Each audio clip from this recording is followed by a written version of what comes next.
Hello दोस्तों, जय हिंद। चलिए आइए देखते हैं हम लोग पीसीएस का दृष्टि कोचिंग का प्रैक्टिस सेट सॉल्व करते हैं। कल हमारा जो सॉल्यूशन था वो 72 नंबर तक हो चुका था।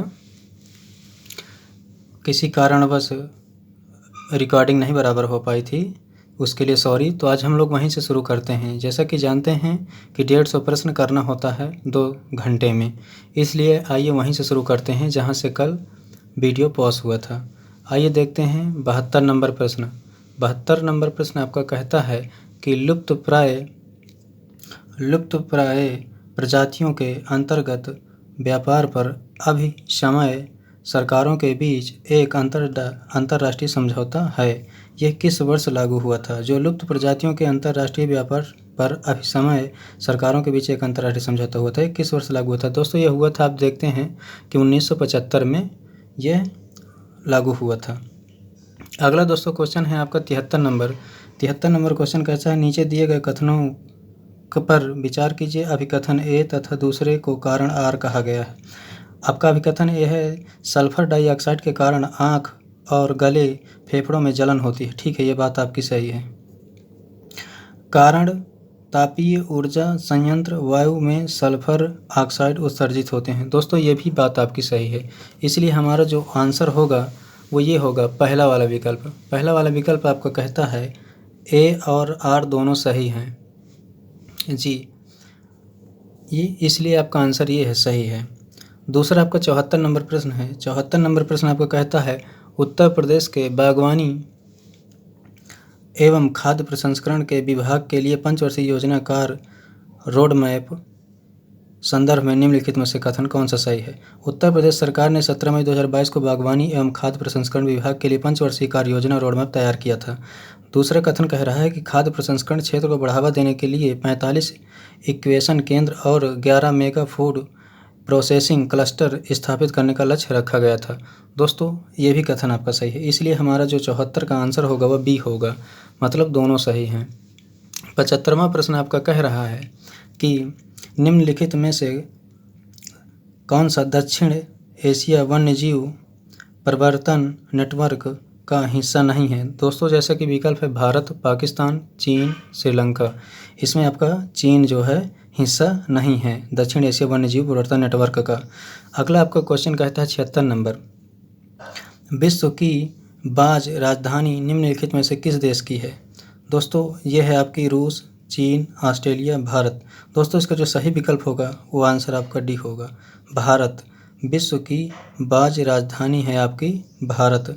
76 का जो आपका आंसर होगा वो डी होगा। दोस्तों 77 नंबर प्रश्न आपका कहता है, मई 2022 में भारत के प्रधानमंत्री निम्नलिखित में से किस राज्य में गरीब कल्याण सम्मेलन, दोस्तों गरीब कल्याण सम्मेलन को संबोधित किया था? महाराष्ट्र है, पंजाब है, कि हिमाचल प्रदेश है, कि उड़ीसा है? दोस्तों 77 का आंसर होगा आपका हिमाचल प्रदेश। हिमाचल प्रदेश में एक शिमला शहर पड़ता है, शिमला शहर से जो है इसको संबोधित किया था। अगला प्रश्न आपका है 78 नंबर। 78 नंबर प्रश्न दोस्तों आपका कहता है, निम्नलिखित में से प्रकाश रासायनिक धूम्र कोहरे के घटक हैं? Ozone, acrolein, formaldehyde, peroxy acetyl nitrate. दोस्तों जिसमें पूछ रहा है प्रकाश रासायनिक धूम्र कोहरे के घटक कौन से हैं? दोस्तों जो इसका घटक है वो आपका सी सही है, फॉर्मेल सी, मतलब ये भी सही है। ओजोन नहीं हो सकता। एक्रोलीन भी नहीं हो सकता दोस्तों। फॉर्मेल्डिहाइड होगा और परऑक्सीटिल नाइट्रेट होगा। दोस्तों तीसरा चौथा मतलब आपका ऑप्शन सी, 78 का ऑप्शन सी सही है। 78 का option ozone, acrolein, formaldehyde, peroxyacetyl nitrate. दोस्तों ये भी हैं, सॉरी इसके लिए चौथा होगा आपका। 78 के बाद आपका 79 प्रश्न है। 79 प्रश्न आपका कहता है, निम्नलिखित में से कौन सा ब्लैक कार्बन का स्रोत है? जैव भार का जलना, ठोस ईंधन से खाना बनाना, डीजल उत्सर्जन। दोस्तों जो ब्लैक कार्बन होता है वो इन सभी से जो है उत्पन्न होता है, इसलिए इन सभी का स्रोत होता है। इसलिए हमारा जो 79 का आंसर होगा वो डी होगा। अगला है आपका, उत्तर प्रदेश के मुख्यमंत्री द्वारा NEVA राष्ट्रीय ई विधान एप्लीकेशन सेवा केंद्र का उद्घाटन कब किया गया था? दोस्तों ये उद्घाटन हुआ था आपका 19 मई 2022 को उत्तर प्रदेश के मुख्यमंत्री द्वारा। अगला है आपका 81 नंबर, हाल ही में भारत के सबसे बड़े ड्रोन महोत्सव भारत ड्रोन महोत्सव 2022 का उद्घाटन किया गया था नया रायपुर में, नागपुर में, मानसेर में, नई दिल्ली में। दोस्तों ये जो हुआ था आपका नई दिल्ली में हुआ था, प्रधानमंत्री नरेंद्र मोदी जी के द्वारा हुआ था। अगला प्रश्न है आपका 82 नंबर प्रश्न। 82 नंबर प्रश्न आपका कहता है, स्वथाने जैवोपचारण बायो रेमेडिएशन रणनीतियों के संदर्भ में निम्नलिखित में कौन सा कथन सही है? पहला कथन है, बायो स्पार्जिंग में जीवाणुओं के स्थानिक विकास को प्रोत्साहित करने के लिए कुओं के माध्यम से मिट्टी में वायु पोषक तत्वों की आपूर्ति की जाती है। दोस्तों अगला कथन कह रहा है, बायो बेटिंग में भूजल ऑक्सीजन सांद्रता को बढ़ाने के लिए वायु जल स्तर के नीचे प्रविष्ट कराया जाता है। दोस्तों जो इसका आंसर होगा वो ये भी गलत है और ये भी गलत है, इसलिए हमारा दोनों गलत होगा। इसलिए आपका 82 का 20 ऑप्शन सही है। अगला प्रश्न है आपका दोस्तों, इधर है इस तरफ, 83 नंबर प्रश्न। 83 नंबर प्रश्न आपका कहता है, नीचे दिए गए कथन को कवि कथन और दूसरे को कारण कहा गया है।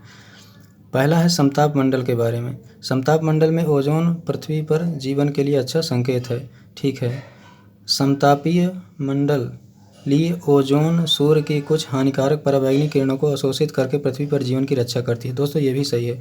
इसका मतलब हमारा जो होगा दोनों सही वाला ऑप्शन होना चाहिए। दोनों सही वाला ऑप्शन मतलब पहला ऑप्शन। इसलिए अगला प्रश्न पढ़ते हैं। 84 प्रश्न कहता है, देश का पहला फ्लोटिंग स्विमिंग पूल का निर्माण होता है। देश का पहला फ्लोटिंग स्विमिंग पूल का निर्माण होता है सरसैया घाट पर, कोनहारा घाट पर, खिड़किया घाट पर, ऊपर कोई नहीं। दोस्तों ये खिड़किया घाट पर होगा।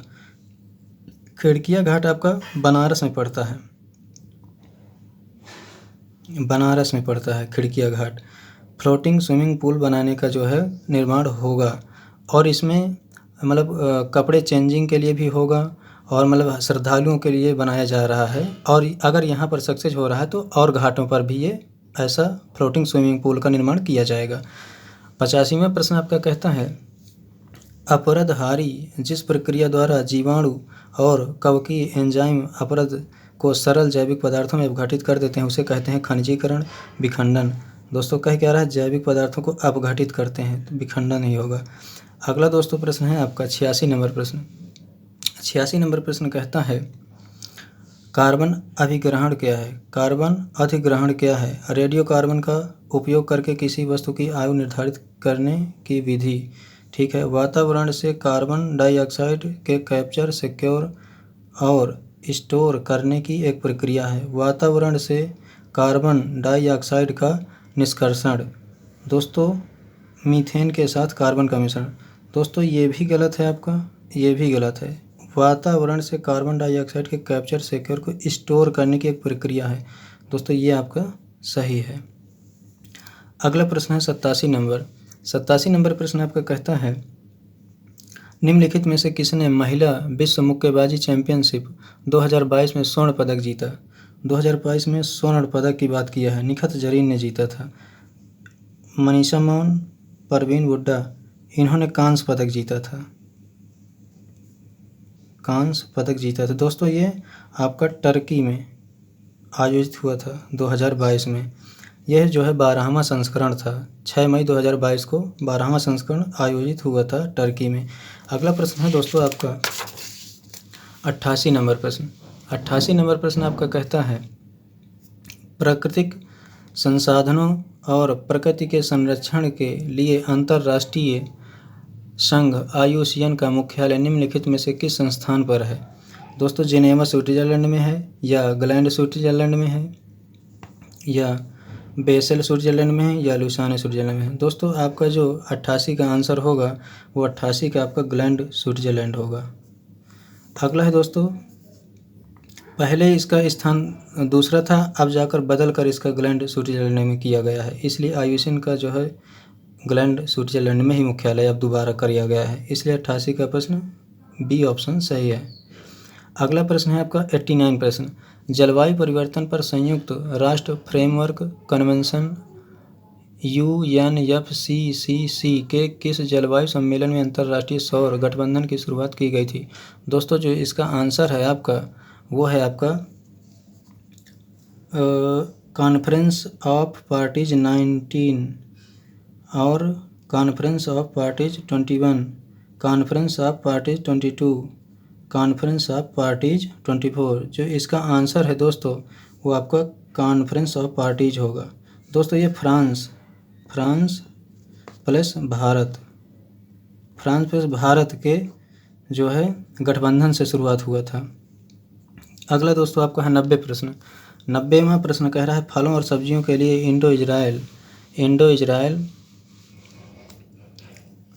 उत्कृष्टता केंद्र निम्नलिखित में से किस स्थान पर स्थापित किया गया था? बहराइच, अलीगढ़, फतेहपुर, कन्नौज।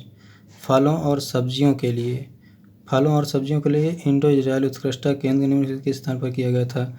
बहराइच, अलीगढ़, फतेहपुर, कन्नौज। दोस्तों इसमें कन्नौज होगा आपका। इसके बाद आपका अगला प्रश्न है 91 नंबर, किस एक ने मई 2022 में अपनी रजत जयंती मनाई थी? भारतीय अंतरिक्ष अनुसंधान संगठन, भारतीय दूरसंचार नियामक प्राधिकरण, राष्ट्रीय महिला आयोग या फिर बाल अधिकारों के संरक्षण के लिए राष्ट्रीय आयोग। दोस्तों जो मई 2022 में अपनी रजत जयंती मनाई थी वो मनाई थी भारतीय दूरसंचार नियामक प्राधिकरण यानी try, telecom regulatory authority of India. जो 91 का आंसर होगा वो बी ऑप्शन होगा। अगला प्रश्न है दोस्तों 92 नंबर प्रश्न, निम्नलिखित में से कौन सा यूनेस्को की विश्व विरासत सूची में भारत का पहला स्थान मिश्रित विश्व विरासत स्थल है? गोवा के चर्च और कॉन्वेंट का स्थल है, या मानस वन्यजीव अभयारण्य का है, या विक्टोरिया गोथिक और हार्ट डेको एनसेम्बल का है, या कंचनजंगा राष्ट्रीय उद्यान का है? दोस्तों जो इसका आंसर होगा वो आपका कंचनजंगा ही होगा। मिश्रित विश्व की विरासत स्थल कंचनजंगा राष्ट्रीय उद्यान का शामिल किया गया था, स्थल यहीं पर बनाया गया था। अगला दोस्तों है 93 नंबर प्रश्न, कहता है निम्नलिखित में से किस संगठन में ब्लू कार्बन पहल शुरू की गई थी? कंजर्वेशन इंटरनेशनल, संयुक्त राष्ट्र, अंतर्राष्ट्रीय प्रकृति संरक्षण, या उपरोक्त में से सभी? दोस्तों जो इसका आंसर होगा वो आपका उपरोक्त में से सभी होगा। यहाँ पर भी हुआ था, संयुक्त राष्ट्र पर भी हुआ था, अंतर्राष्ट्रीय प्रकृति संरक्षण पर भी हुआ था। संगठन ने ब्लू कार्बन पहल शुरू किया था। इन चारों ऑप्शनों सही हैं आपके, मतलब उपरोक्त सभी सही है।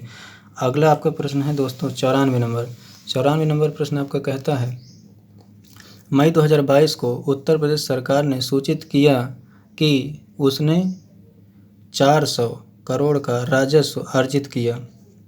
ई ग्राम स्वरोजगार पोर्टल से द्वारा, या समाधान पोर्टल द्वारा, या माइन मित्र पोर्टल द्वारा, या चैंपियन पोर्टल द्वारा?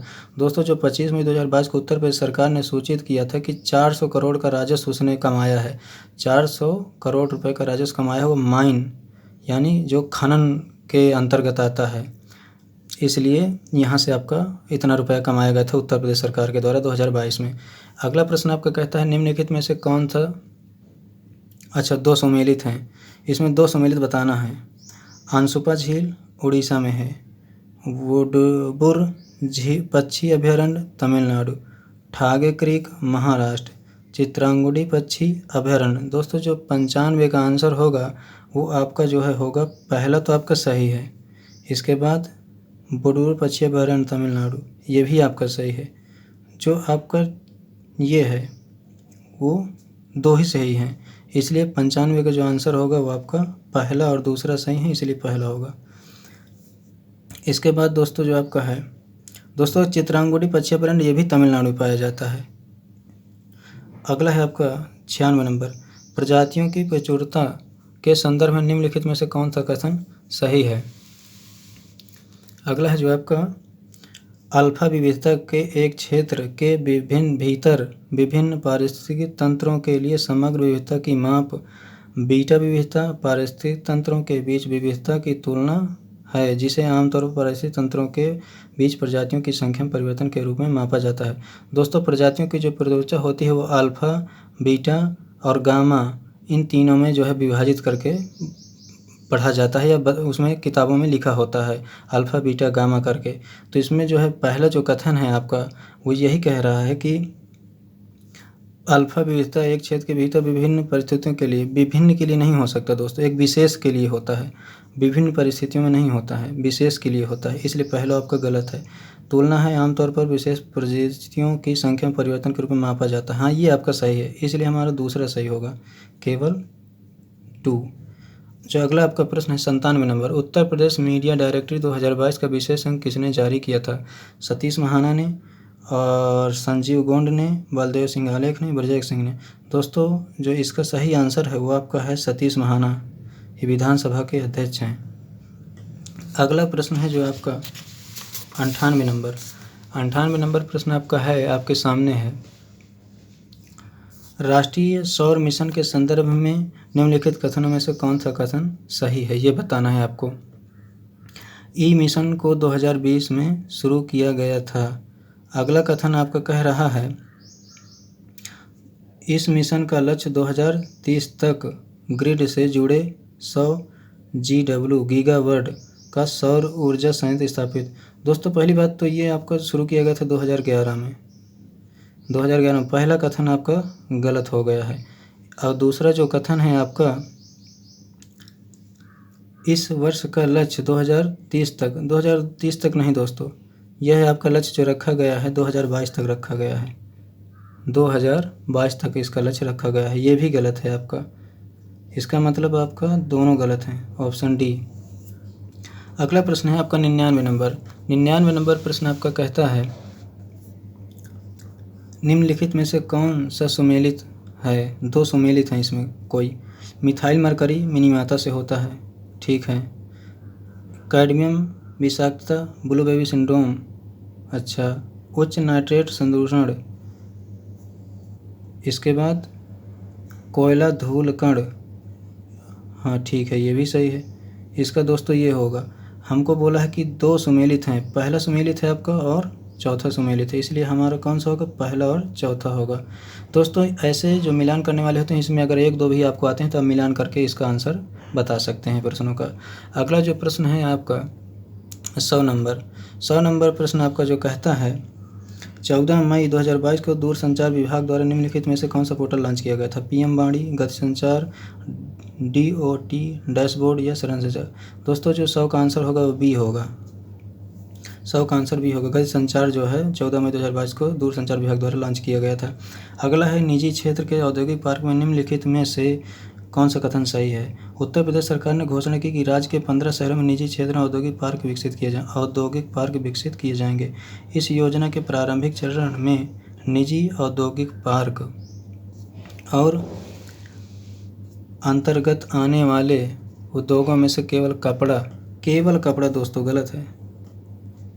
यह आपका दूसरा कथन जो है गलत हो गया है। इसका मतलब आपका कौन सा सही होगा? पहला, 15 निजी शहरों में औद्योगिक पार्क विकसित किए होंगे। हाँ दोस्तों, सही है। दोस्तों, थोड़ा टाइम अगर कम ज़्यादा लग रहा तो आप स्पीड बढ़ा सकते हैं देखने की, लेकिन जल्दीबाजी में नहीं किया जा सकता है, ये आप ध्यान रखिएगा। विशेष समय होता है, 2 घंटा समय दिया जाता है 150 प्रश्न करने के लिए। चलिए, अगला प्रश्न है आपका 102 नंबर। रेड डाटा बुक के विषय में निम्नलिखित में से कौन सा कथन सही नहीं है? दोस्तों, ध्यान से देखिएगा, सही नहीं है ये बताना है। यह विश्व भर में अपनाई जाने वाली सभी भयावह, दोस्तों ये गलत बात है, सभी भयावह प्रथाओं का सार्वजनिक डेटा देता है, नहीं। रेड डाटा बुक सभी भयावह स्थितियों को थोड़ी न देता है कि मतलब जो भी पृथ्वी में हो रहा है उन सभी चीज़ों को जो है रेड डाटा बुक में प्रकाशित किया जाए, ऐसे ये कथन आपका गलत है। अगला कथन है, अच्छा ठीक है, नहीं सही नहीं है, यही पूछा है तो आपका यही होगा, समय न बर्बाद करें। अगला है आपका 103 नंबर प्रश्न। विभिन्न आवश्यकताओं के अनुकूलन के कारण विभिन्न दिशाओं में एक ही संरचना का विकास किस प्रकार के रूप में जाना जाता है? समजातीय, अपसारीय विकास, अभिसारी विकास, प्राकृतिक विकास। कह रहा है कि विभिन्न दिशाओं में विभिन्न दिशाओं में एक ही संरचना, जब विभिन्न ही दिशाओं में एक ही संरचना से विकास किया जाता है, यानी विभिन्न दिशाओं में हम एक ही तरफ से सोच सकते हैं, वो होता है अपसारी विकास। अगला प्रश्न है 104 नंबर। हाल ही में केंद्रीय संस्कृति मंत्रालय ने अंतर्राष्ट्रीय संग्रहालय दिवस के लिए 1 सप्ताह का समारोह आयोजित किया था। दोस्तों ये कब किया था? ये आपका किया था 18 मई 2022 को किया था। अगला है आपका प्रश्न 105 नंबर। 105 नंबर प्रश्न आपका कहता है, सही फसल अभियान समर्पित है बागवानी कृषकों को, लघु सीमांत कृषकों को, जल तनाव वाले क्षेत्रों से संबंधित कृषकों को, पहाड़ी वाले क्षेत्रों को संबंधित है। ये 105 का जो आपका होगा वो 105 का होगा, जल तनाव वाले क्षेत्रों से संबंधित कृषकों को सही फसल अभियान समर्पित बोला था। इसलिए अगला प्रश्न है आपका, कोयला गैसीकरण प्रक्रिया के दौरान निम्नलिखित में से कौन सा गैस उत्सर्जित होती है? हाइड्रोजन भी होती है, मीथेन भी होती है, जलवाष्प भी होती है, कार्बन मोनोऑक्साइड होती है। इसलिए दोस्तों 106 का जो आंसर होगा, 106 का जो आपका आंसर होगा वो आपका होगा डी ऑप्शन, 1 2 3 4। अगला प्रश्न है आपका 107 नंबर। हाल ही में निम्नलिखित में से किस जिले का नाम बदलकर वरिष्ठ नगर किया गया है? वरिष्ठ नगर करने का प्रस्ताव पुणे उत्तर प्रदेश के राजस्व परिषद को भेजा गया है। सीतापुर, चंदौली, बस्ती है दोस्तों। ये गोरखपुर से 1962 या 68 में जो है अलग करके बनाया गया था। बस्ती जिला 1968 में बनाया गया था। इसलिए वरिष्ठ नगर का नाम बस्ती, मतलब वरिष्ठ नगर करने के जो है बस्ती को वरिष्ठ नगर करना चाहते हैं, इसलिए राजस्व परिषद को भेजा गया है। अगला प्रश्न है आपका दोस्तों 108 नंबर। 108 नंबर प्रश्न आपका सूची वाला मिलान वाला है। देखिए इसमें कोई भी आपको एक अगर मैच कर ले गए तो आप तुरंत मैच कर ले जाएंगे। जैसे देखिए हमें कौन सा आता होगा, चावल उकठा रोग, गन्ना ब्लास्ट, गन्ना का रेड रॉट होता है दोस्तों, ये लीजिए। हमें अगर ये पता है तो हम समझ जाएंगे कि बी का चौथा मतलब होना चाहिए बी, यही सही होगा, आप देख लीजिए। इसलिए अगला प्रश्न पढ़ेंगे 109 नंबर। इसलिए 109 नंबर क्या है आपका, संरक्षण प्राथमिकता के आयुसीएन वर्गीकरण के अनुसार प्रजाति को सुभेद के रूप में, दोस्तों सुभेद, देखिए इसमें आयुसीएन वर्गीकरण जो होता है वो सुभेद होता है। संकटपन्न प्रजाति भी होती है और गंभीर संकटपन्न भी होती है, मतलब कई वर्गीकरण होते हैं आयुसीएन द्वारा। इसलिए सुभेद के रूप में चिन्हित करने के लिए निम्न में कौन सा सही है? प्रजाति का अंतिम जीव अभी जीवित नहीं है, विचार किया जा सकता है, जीवित नहीं है, ये ऑप्शन आपका गलत है। अगला है पिछले 10 वर्षों प्रजातियों की आबादी में 90%, अगर 90% से अधिक है तो ये तो नहीं है, ये गंभीर संकट में आता है। पिछले 10 वर्षों में प्रजातियों की आबादी में कमी 70% है दोस्तों, ये जो है आपका आता है संकटपन में आता है। इसलिए पिछले 10 वर्षों में आबादी की कमी 50% से कम है। जो 50% से आबादी कम होती है वही आता है सुभेद के वर्गीकरण में। इसलिए आपका ये जो 109 का आंसर होगा वो आपका डी होगा। अगला प्रश्न दोस्तों 110 नंबर। 110 नंबर प्रश्न आपका कहता है, सामुदायिक वन संसाधन अधिकारों के संदर्भ में निम्नलिखित में से कौन सा कथन सही है? प्रत्येक CFR क्षेत्र में समुदाय और उसके पड़ोसी गांवों द्वारा मान्यता प्राप्त पहचान योग्य स्थलों को एक साथ प्राथमिक सीमा होती है। ठीक है, ये बात सही है।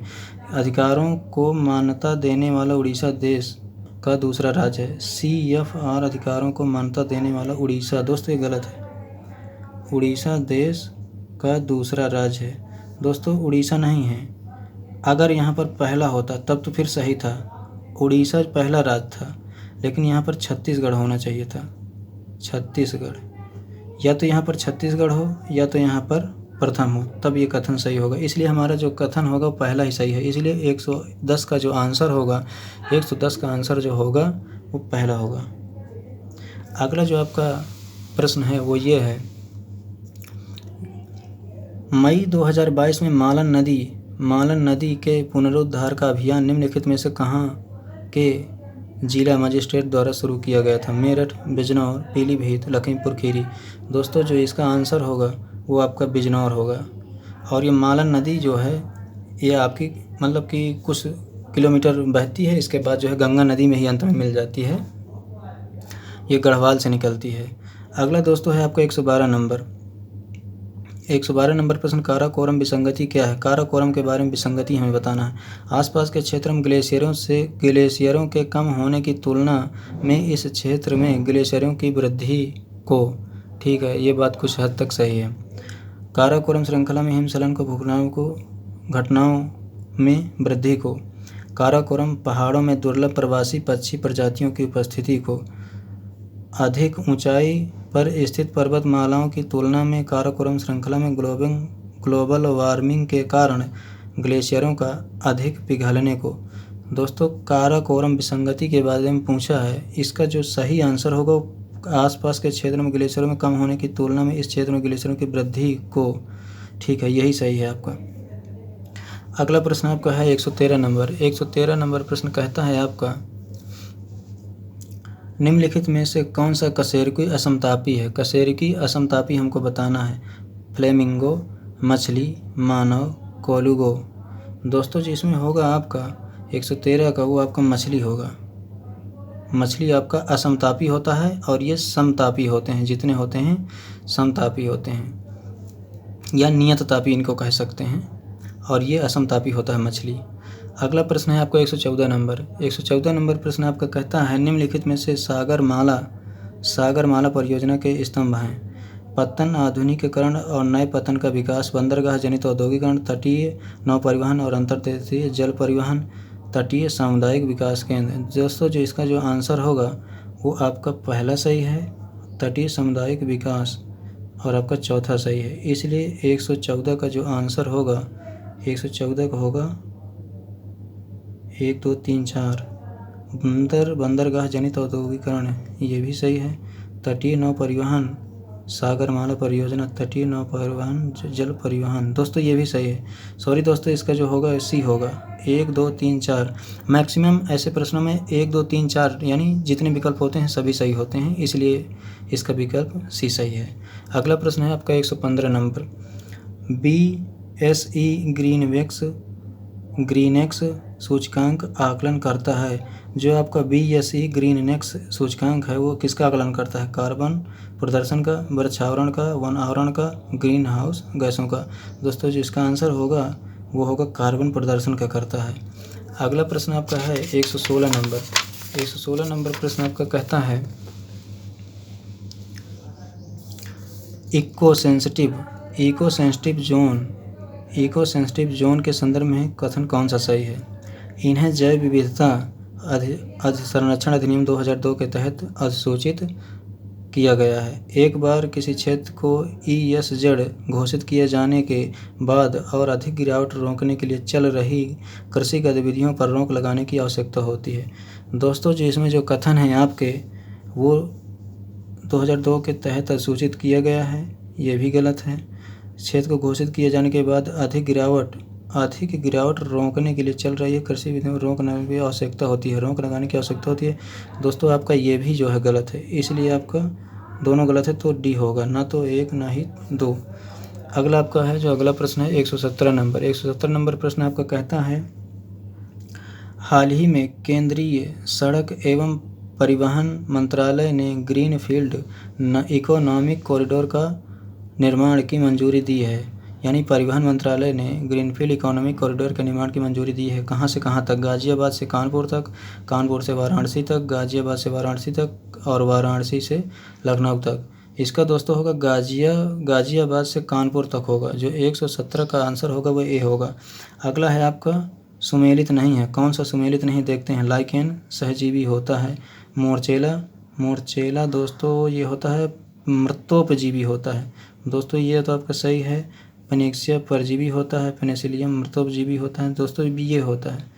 118 का सुमेलित नहीं है, 118 का भी सुमेलित नहीं है। अगला प्रश्न आपका है 119 नंबर। मोरचेला आपका मृतोपजीवी होता है दोस्तों। अगला प्रश्न है आपका 119, निम्नलिखित में कौन सा अनावृतबीजी का उदाहरण है? संतरा, बैगन, साइकस, मक्का। दोस्तों, जो इसमें आपका होगा आंसर होगा आपका संतरा, बैगन, मक्का, साइकस। अनावृत बीजी का उदाहरण पूछा। अनावृत बीजी यानी नग्न बीजी जो पौधा होते हैं वो साइकस ही होगा। फल तो हो ही नहीं सकते, फलों में भी आते हैं, ये बैगन सब्जियों में आता है, मक्का आता है, अनाज में आता है। इसलिए जो सही आंसर होगा वो साइकस होगा। अनावृत बीजी का उदाहरण साइकस होता है। अगला प्रश्न है 120 number. Association of Asian election authority के संदर्भ में निम्नलिखित कौन सा कथन सही है? भारत को फिलीपींस के बाद वर्ष 2022-24 के लिए AAEA के अध्यक्ष के रूप में चुना गया है।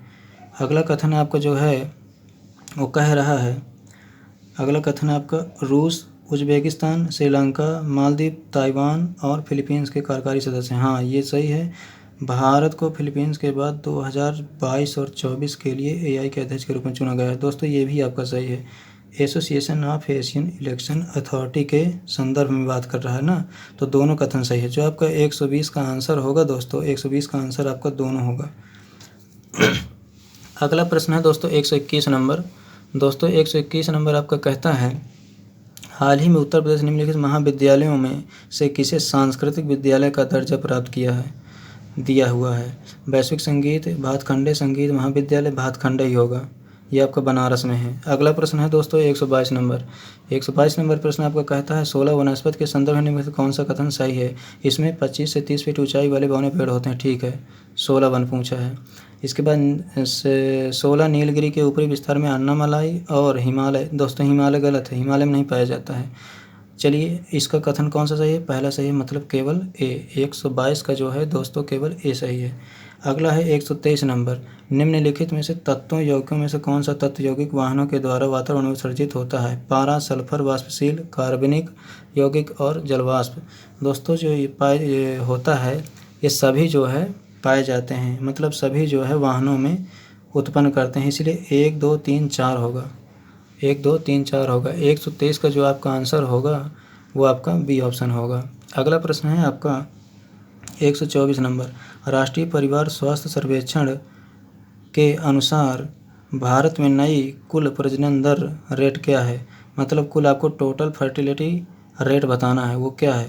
यह है आपका जो है 2.0। 2.1 नहीं हो सकता है, ये भी नहीं हो सकता, ये भी नहीं हो सकता। इस समय बिहार तो वैसे भी ज़्यादा रेट में आगे है, पर 124 का आंसर 2.0 ही होगा। अगला प्रश्न है आपका, वन्य जीव संरक्षण अधिनियम 1972 के अनुसार वर्मिन निम्नलिखित में से किस अनुसूची के अंतर्गत आता है? अच्छा, वन्य जीव संरक्षण अधिनियम 1972 के अनुसार वर्मिन अनुसूची सेकंड नहीं, अनुसूची तृतीय नहीं, अनुसूची 5वीं। दोस्तों यही है, जो वर्मिन नाम के प्रजाति होते हैं वो अनुसूची 5 में आते हैं, और जितने वर्मिन जो है प्रजाति के पक्षी होते हैं वो सभी पर शिकार किया जा सकता है। वो सभी एक तरह से शिकारी टाइप के होते हैं, शिकार बनते हैं। इसलिए अनुसूची 5वीं में जो वर्मिन होते हैं वो आपके अनुसूची 5 में ही होते हैं। वन्यजीव संरक्षण 1972 के वर्मिन के बारे में पूछा था, अनुसूची 5 में आपका वर्मिन की चर्चा की गई है। अगला प्रश्न है 126 नंबर प्रश्न है आपका। 126 आपका कहता है दोस्तों, अगला प्रश्न है आपका 126 नंबर, कहता है सूची को मिलाइए। देखिए दोस्तों, इसमें अगर आप एक भी मिला लेते हैं तो आपको तुरंत जो है पता चल जाएगा कौन सा विकल्प आपका सही है। चलिए देखते हैं। COP27 यूनाइटेड किंगडम, ठीक है। COP27 मिस्र, COP25 पोलैंड, COP24 स्पेन। दोस्तों जो इसमें 27 है आपका, 27 का तो ये हो गया, ठीक है, मिस्र में होगा। इसके बाद जो है 26 ये आपको हुआ था यूनाइटेड किंगडम में, यानी हमको ए का दूसरा, बी का पहला, ठीक है दोस्तों, यही आपका आंसर होगा। 126 का जो आंसर आपका होगा दोस्तों वो डी ही होगा, ठीक है। अगला प्रश्न है आपका दोस्तों 127 नंबर प्रश्न। 127 नंबर प्रश्न आपका कहता है, उत्तर प्रदेश अंतर्राष्ट्रीय पदक विजेता के सीधी भर्ती नियम 2022 के संदर्भ में कौन सा कथन सही है? उत्तर प्रदेश सरकार ने अंतर्राष्ट्रीय खेलों के पदक विजेताओं को सीधे 24 राजपत्रित पदों पर नियुक्ति के प्रस्ताव को स्वीकृति प्रदान की है, ठीक है, ये बात सही है आपकी। ये 24 पद ग्रामीण विकास, माध्यमिक शिक्षा, बेसिक शिक्षा, पंचायती राज, युवा कल्याण जैसे 5। दोस्तों 5 गलत है, यहाँ पे आपका 9 होना चाहिए। 9 अलग अलग विभागों के हैं, 9 अलग अलग विभाग, आपका गृह भी है, राजस्व भी है, और भी आपका जो है मतलब हैं, टोटल 9 हैं जो है इसमें, इसलिए पहला आपका सही है और दूसरा आपका गलत है। यहाँ पर 5 अलग अलग विभाग नहीं हैं, 9 अलग अलग विभाग हैं, इसलिए आपका पहला कथन बस सही है, केवल एक। अगला प्रश्न है दोस्तों 128 नंबर। 128 प्रश्न आपका कहता है साइपरमेथ्रिन और कार्बोडाजिन उदाहरण किसके हैं? शाकनाशी के, सक्रिय औषधि सामग्री के, कीटनाशी के। दोस्तों ये कीटनाशी के हैं, ये बासमती चावल के लिए प्रयोग किए जाते हैं। बासमती चावल को जब संरक्षण प्रदान किया जाता है तो साइपरमेथ्रिन और कार्बोडाजिन ये उसका उदाहरण होता है। इन्हीं के द्वारा जो है बासमती चावल की रक्षा की जाती है, तो ये कीटनाशक के रूप में हैं, प्रयोग किए जाते हैं। अगला जो आपका है निम्नलिखित में से UNFCCC के किस कॉन्फ्रेंस ऑफ पार्टीज में हरित जलवाष्प कोष की स्थापना हुई थी? COP 16, COP 17, COP 18, COP 19। जो 129 का आंसर जो होगा दोस्तों वो आपका होगा COP 16। अगला प्रश्न है दोस्तों आपका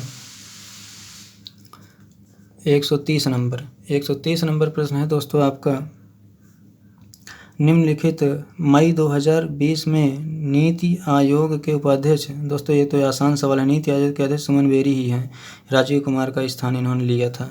अगला प्रश्न है 131 नंबर प्रश्न। 131 नंबर प्रश्न है जो आपका वो कह रहा है उत्तर प्रदेश का ऑपरेशन कायाकल्प संबंधित है। उत्तर प्रदेश का ऑपरेशन कायाकल्प ये दोस्तों जो आपका संबंधित है वो विद्यालय स्कूली शिक्षा से, उच्च शिक्षा से, प्राथमिक शिक्षा से, ये आपका स्कूली शिक्षा से संबंधित है। यानी प्राथमिक शिक्षा और माध्यमिक शिक्षा को जो है स्मार्ट स्कूल बनाने के लिए ऑपरेशन कायाकल्प शुरू किया गया था। अगला प्रश्न है 132 नंबर। 132 नंबर पेंगोलिन के संदर्भ में बता रहा है भारतीय पेंगोलिन को गंभीर रूप से संकटग्रस्त नहीं, गंभीर रूप से नहीं है, केवल संकटग्रस्त होगा, यहाँ पे केवल संकटग्रस्त होना चाहिए रूप से। और चीनी पेंगोलिन को संकटग्रस्त नहीं, चीनी पेंगोलियन को गंभीर रूप से संकटग्रस्त के रूप में बोलना चाहिए और भारतीय पेंगोलियन को केवल संकटग्रस्त बोलना चाहिए। इनको ऊपर नीचे करके कथन गलत कर दिया है। अगला है भारतीय पेंगोलियन वन्यजीव 1972 की अनुसूची संरचित है। दोस्तों ये सही है। 132 का जो आंसर होगा दोस्तों 132 का सी सही है आपका। अगला है दोस्तों आपका कह रहा है सल्फर डाइऑक्साइड के संदर्भ में कथन में कौन सा कथन सही है? वायुमंडल SO2 का सबसे बड़ा स्रोत विद्युत संयंत्रों के जीवाश्म ईंधन का दहन है। लोहे विद्युत उत्सर्जन में से सल्फर डाइऑक्साइड कोयले के निष्कर्षण को फ्लू गैस विसल्फरीकरण कहा जाता है। दोस्तों ये जो कथन है आपके वो जो है दोनों सही हैं, इसलिए ऑप्शन बी होगा। अगला है आपका 134 नंबर। 134 कहता है कि वर्ष 2022 में ऑपरेशन सतर्क निम्नलिखित में से किस सशस्त्र बल द्वारा शुरू किया गया था? सीमा सुरक्षा, रेलवे सुरक्षा बल द्वारा ऑपरेशन सतर्क शुरू किया गया था। 135 का जो क्वेश्चन है वो ये है आपके सामने है। कहता है निम्नलिखित में से पिरामिड सदैव सीधा होता है? जैव भार पिरामिड, ऊर्जा पिरामिड सदैव सीधा होता है। अगला प्रश्न है वैश्विक पर्यावरण निधि की स्थापना कब हुई थी? 2022 में, 2010 में, 2001 में, 1990 में? 1990 में हुई थी दोस्तों। 136 का जो आंसर होगा वो डी होगा। उत्तर प्रदेश के कितने जिलों के लिए भारत सरकार ने प्राकृतिक खेती और अभिनव कृषि को बढ़ावा देने हेतु 82.83 करोड़ की राशि स्वीकृत की है? 25, 45 गलत है, 55 गलत है, 35 सही है आपका। और अगला प्रश्न है दोस्तों आपका 138 नंबर प्रश्न। 138 नंबर प्रश्न कहता है पिग्मी हाग विश्व के सबसे दुर्लभ एवं सबसे छोटे जंगली सूअरों निम्नलिखित में से किस राष्ट्रीय उद्यान में पाए जाते हैं? मानस, पेरियार, गिरी, गिंडी। दोस्तों जो आपके पाए जाते हैं ये मानस में पाए जाते हैं। 138 का जो आंसर होगा दोस्तों 138 का पहला सही है। निम्नलिखित में से कौन सा वृक्षों, झाड़ियों, सफलताओं और अन्य लताओं और अन्य 12मासी लकड़ी पादपों की खेती और प्रबंधन का अध्ययन है? दोस्तों वृक्षों, झाड़ियों, लताओं का अन्य 12मासी लकड़ी का आर्बोरिकल्चर यही का सही है। एरोपोनिक्स में तो हवा और नम यानी पानी, हवा और नम में जो पेड़ पौधे उगाए जाते हैं वो एरोपोनिक्स होते हैं। सिल्वीकल्चर के और वन वृक्ष के बारे में अध्ययन कराता है। और एग्रीकल्चर ये साग सब्जी के बारे में अध्ययन कराता है आपका, साग सब्जी के बारे में। अगला है आपका प्रश्न मार्तंड सूर्य मंदिर निम्नलिखित में किस केंद्र शासित प्रदेश में है? अच्छा केंद्र शासित प्रदेश तो ये तो है ही नहीं, ये भी नहीं, यही होगा। अगला प्रश्न है आपका 141 नंबर। 141 आपका जो कहता है उत्तर प्रदेश सिल्क एक्सचेंज के संदर्भ में निम्नलिखित कौन सा कथन सही है? उत्तर प्रदेश सरकार वाराणसी राज्य का सिल्क एक्सचेंज स्थापित करेगी। एक जिला एक उत्पाद योजना के तहत सिल्क एक्सचेंज का डिजिटलीकरण होगा। दोस्तों जो 141 का आंसर होगा वो आपका ये भी कथन सही है और ये भी सही है, इसलिए आपका बी होगा। आपका 142वां प्रश्न है, आपके सामने है। क्लोटिंग वेक्टर के संदर्भ में कौन सा कथन सही है? प्लाज्मिड, कास्मिड, बैक्टीरियोफेज और यीस्ट के कृत्रिम गुणसूत्र फ्लोटिंग वेक्टर के उदाहरण हैं। प्लाज्मिड और बैक्टीरियोफेज के बैक्टीरिया के कोशिकाओं के साथ उसमें जीनोम के उच्च प्रति